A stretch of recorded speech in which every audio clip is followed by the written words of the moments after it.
చేత అన్నపూర్ణే సదాపూర్ణే శంకర ప్రాణవల్లభే అంటాం.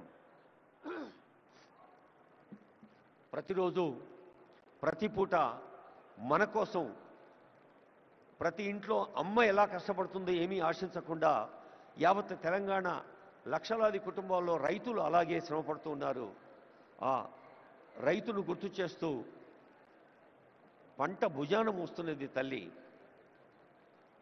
ఈ తెలంగాణ తల్లిని ప్రార్థిస్తూ జయ జయ హే తెలంగాణ జనని జయకేతనం అంటూ అన్ని జిల్లాల్లో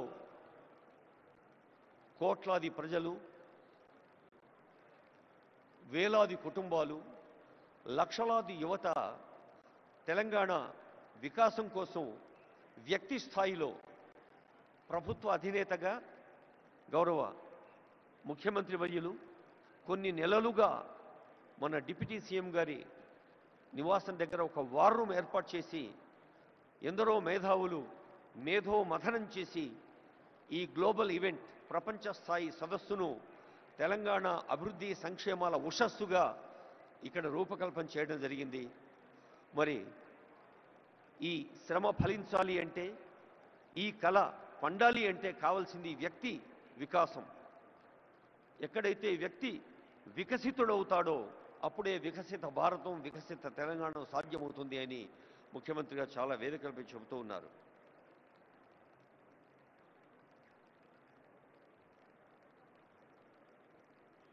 దయచేసి మళ్ళీ రిక్వెస్ట్ చేసే అవకాశం రాకుండా as per the instruction from the senior officers and hosting team ముందు వరుసలో గౌరవనీయులైన సీనియర్ పొలిటికల్ ఎగ్జిక్యూటివ్స్, సీనియర్ ప్రజా ప్రతినిధులు, మంత్రులు, రెండో వరుస మూడో వరుసలో మనం ప్రత్యేకంగా ఆహ్వానించుకున్న అంబాసిడర్స్, గోల్డ్ పాసెస్ ఉన్నవారు కూర్చోవలసిందిగా రిక్వెస్ట్ చేస్తూ కాసేపు సంగీతాన్ని ఆస్వాదిద్దాం.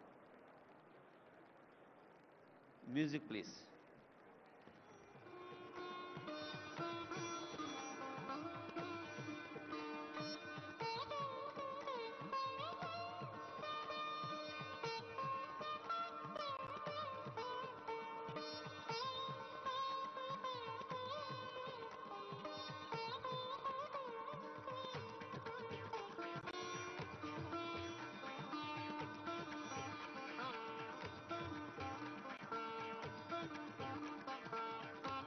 తెలంగాణ రాష్ట్రంలోని అన్ని విభాగాలు మీకు తెలుసు. ఒక్కసారి ఈ భవిష్య భారత నగరాన్ని, భవిష్య భారత నగరమే భారత్ ఫ్యూచర్ సిటీగా నామకరణం పొందింది తెలంగాణ రాష్ట్ర ప్రభుత్వం చేత.